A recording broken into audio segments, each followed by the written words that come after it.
No, I have not seen. I'm not aware of any such move.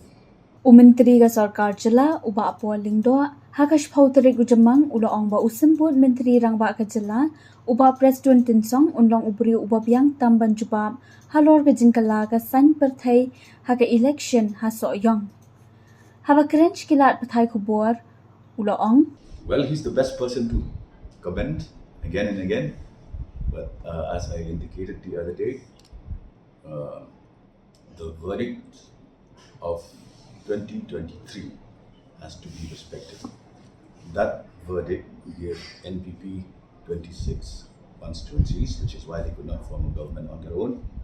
That same verdict gave the UDP 11 seats. And it's a verdict.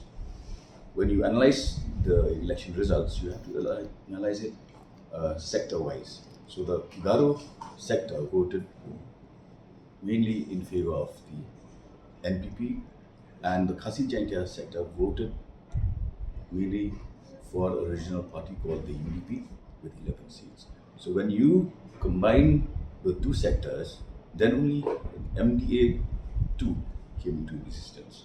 Haba kali la ka NPP kala terwa na AM ya ka UDP banya so alang no nakaliang uba apol ula kentan.